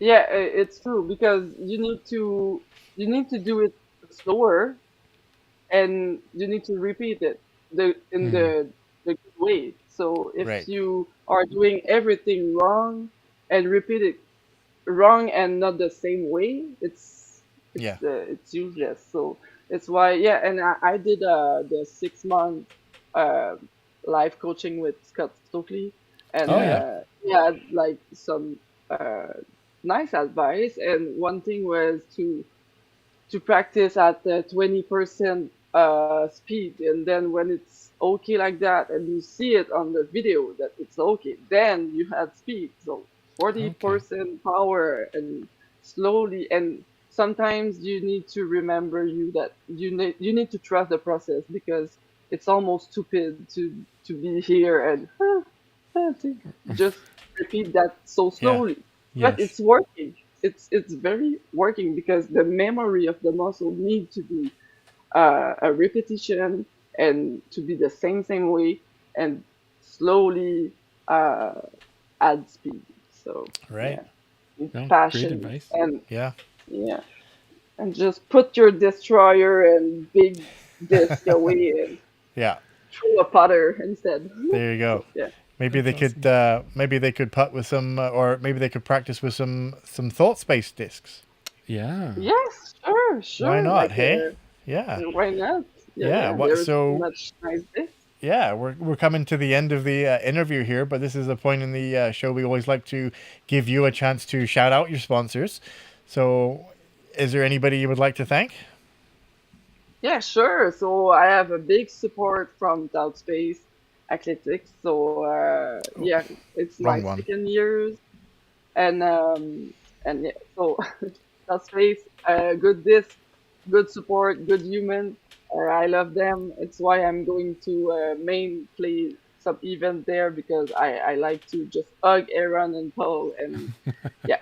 good company. So Flickline disc golf. So Ben Smith, awesome guy, awesome support. I had a great time at this Mania Open because he hosts me. That was very nice. Also, Goat Towel. I have my Goat Towel, my custom one this year, and big support. I'm very thankful for that. Flex Zone Disc Golf from Quebec is doing those mini. So Oh. knee pad. Nice. So it's a company from Quebec, Drummondville, Yeah. Okay. and yeah, with my logo on it. So Philippe Jaillet-Gosselin, thank you. And do I miss something? I'm not sure. How about Yeah. Zenit Nutrition? Yeah, Zenit Nutrition is a company from Warwick. It's close to Victoriaville. They do great food that I need because I'm a squirrel. I need to eat in my round because I need energy. So it's a good company, and I have promo code to yeah that you can apply it on your order. So yeah, and I'm representing throping also because I love women and I want them to throw disc. So That's There awesome. you go. That's awesome. Well, yeah, we so did. it's nice to have like all this support, and I need it for sure to have like this type of season. I Yeah. can't do that alone.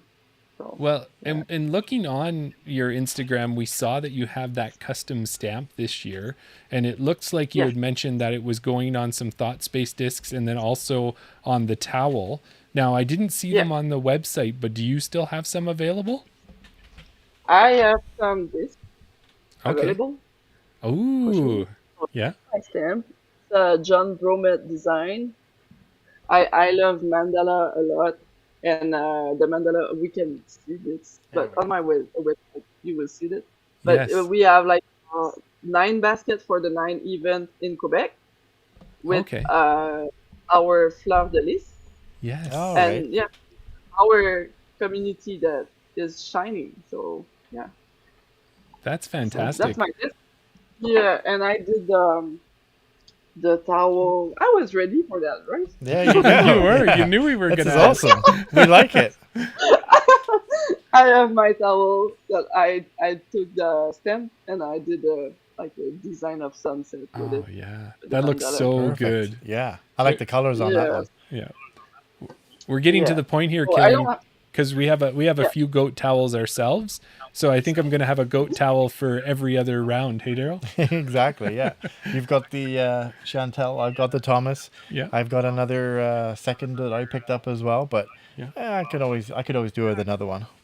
So, Karen, if Yeah, people are it's looking for your goat towel or maybe your discs, do you have them available that they could message you, or how would they go about it? yeah. I need to just update my inventory right now, but on my website, Karen Martel discgolf.com, there is like a shop there, and you can see the disc. The towel right now, I don't have any, but I can print you one. So yeah. So, but the disc, I'm not sure the inventory. I just need to work on it. But yeah, you have the boutique en ligne. It's in Yes. French. I'm so sorry.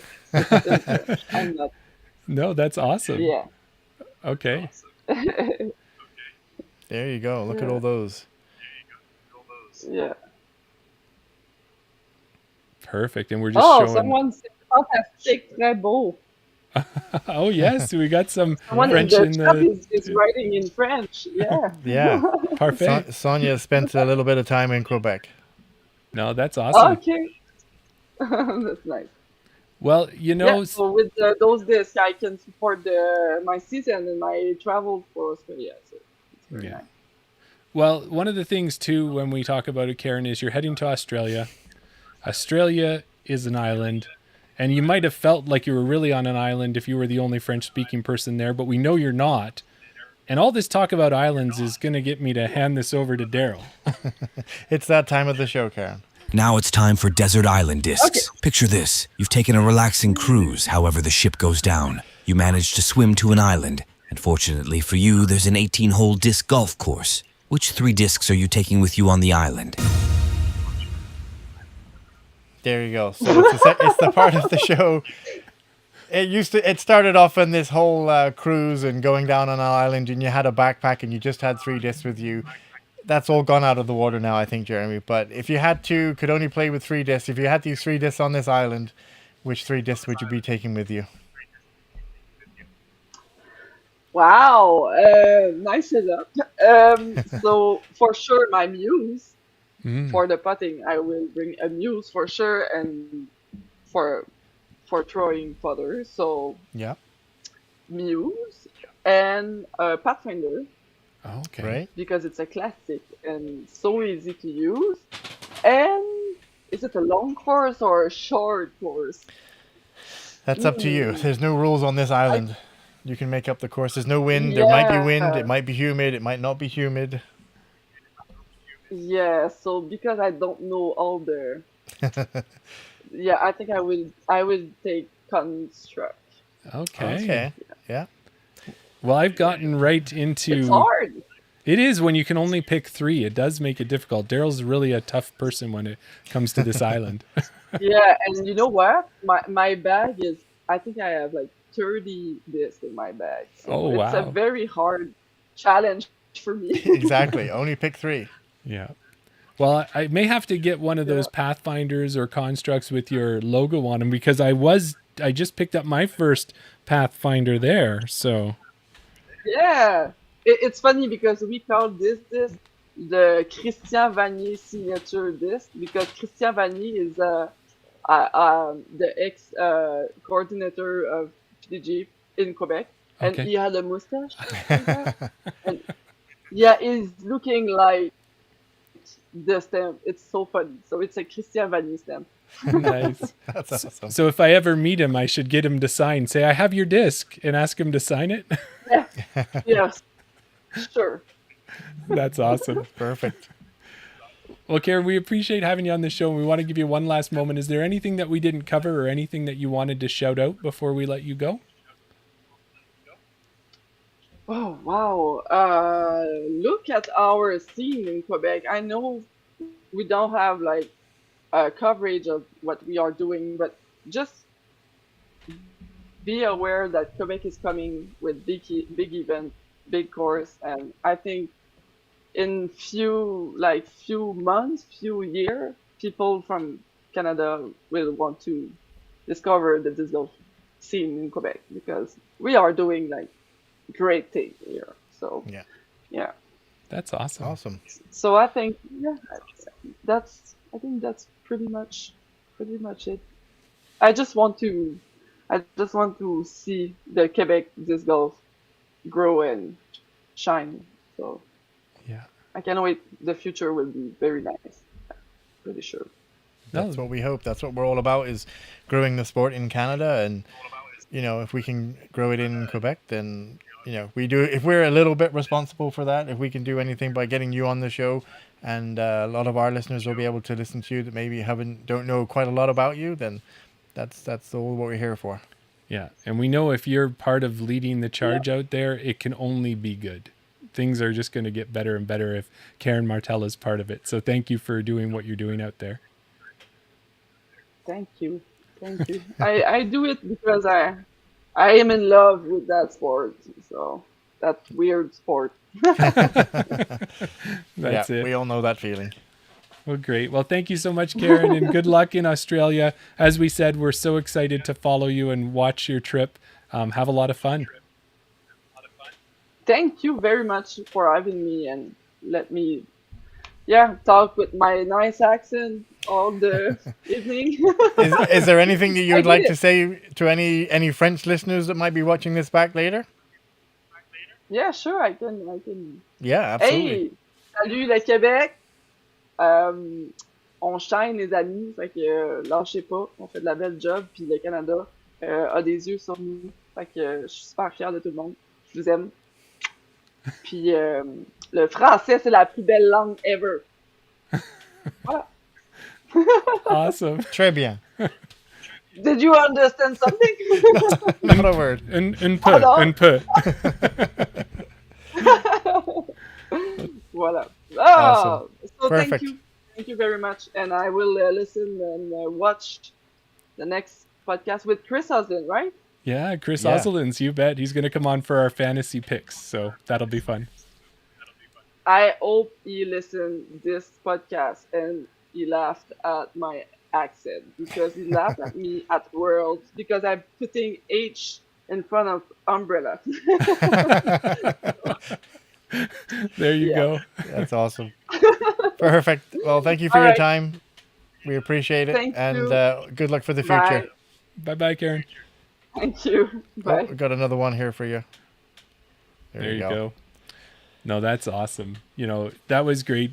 Couldn't have had a better first guest from Quebec. Hey, Daryl? Yeah, that was awesome. And we always say it, listening to our guests and all that, we have such great stories. Every guest seems to be one better than the last sort of thing. But just listening to the stories that these great Canadians can tell us, it's never long enough. No, that's it. And then on top of that too, Daryl, is just the advice that Karen gave us tonight. All of the Yeah. other wonderful things she did, but just that piece of advice could change somebody's game, and just fantastic. Yeah. So, if you like what we're putting out there and you like the interviews like we just did with Karen, do us a favor, subscribe to our YouTube channel, follow us on Instagram, like our comments and our videos and all of that, add your own comments in there, tag people, anything you can do, because if you help us grow, it just helps us get more and more content just like this. Hey, Daryl? Yeah. Yeah. And then when we get more and more content, What we happens get then? we get more and more things to give away. Oh, yeah, that's And we get right. more and more competitions, and we just want to keep giving. That's all we're about, Jeremy. We're just givers. That's it. Well, and speaking of the giving, Exactly. we took that 250 subscriber prize pack and we put that in the mail. So Kevin King, if you're watching, you should have that showing up on your doorstep soon. And then also Chance Stad's disc there that we had given away, the Entropy. That one went out to the handle Neon Hippie Witch on Instagram. So she should be seeing that one soon enough as well. Yeah. And then we did the draw for the Discmania $10 gift card from BR Disc Golf as well. And that went to Chris Brown. Yeah, Chris Yeah. Brown of, as Karen mentioned, will be heading to Australia with Colleen McInnes as well. Yeah. So congrats to all those winners, and we hope to be giving more prizes away as soon as we can get our hands on some more. I think we're all up to date right now, right? Anything that we promised that we were giving away, I think we've given away. There might be a wooden mini that's still floating out there, so we'll have to figure that one out from way back that I don't know if it ever got out the door. Well, something might be coming up soon that we might just be able to tag that in the same yeah. thing. So that's that. And the last thing we wanted to say here too before we get out is that our 50th episode is only 2 episodes away. Yeah. And what we're asking is if you have any favorite moments of the first 50 episodes that we've done, maybe put them in a comment on our YouTube video today, or send us an Instagram, or send us a direct message, email us, let us know. Because as we start to try and figure out what that 50th episode is going to look like, if there's something that you guys like, maybe we'll put a clip of it back in there. So Yeah. if you really want the Heiserbaum Hong song again, that's how you're going to get it. Yeah. And if this video gets over, I don't know, 50 likes, you'll do the live version. Oh, will I? Yeah, I do it again, but maybe we would do it with the backing music. Oh, okay. There you go. Yeah, that's what we could get. What was I going to say? We haven't done it in a while, so we probably should just shout it out again. @chainout_podcast on Instagram, chainout podcast on TikTok, Twitter, and Facebook. That's where you can find us. Chain Out Podcast on YouTube as well. If you do want to send us an old school email, chainoutpodcast@gmail.com. Yes. There you go. If you want to reach out to us, if you want to get in contact with us, beverage sponsors, if you just want to get in contact with us, any of those channels, one of us will be able to read it. That's right. Now, what do you think? What's the secret word for tonight, Daryl? Let's pump one out there. Well, we had 2 in the chat from Okay. Sonia, because Sonia is always listening. She's always listening and Merci, participating. Sonia. Hockey sticks and or a $5 bill.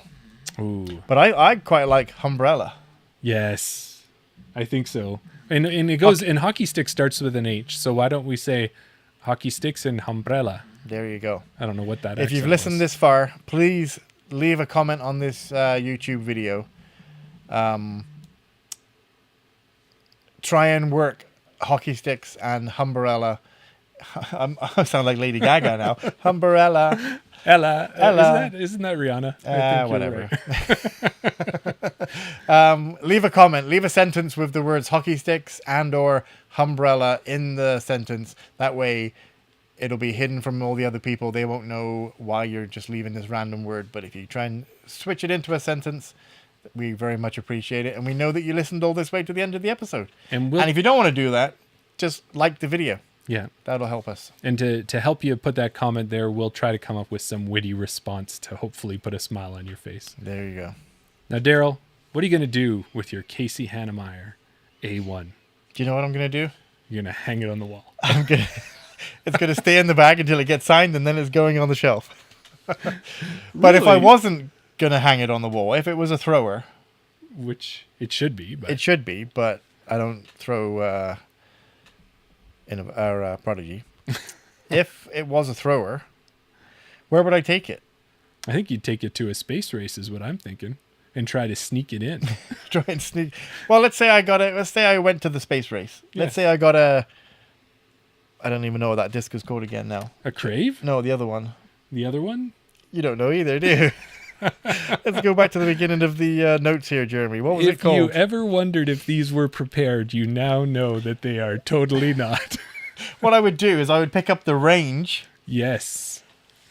and I would venture out to Hermitage. Yeah. I would take that disc. It would be glowing in the dark because I got my glow bag. Right. Yeah, your toaster. Yeah, my toaster. I take my glow bag, take it out. It would be just like a spaceship, just like an alien.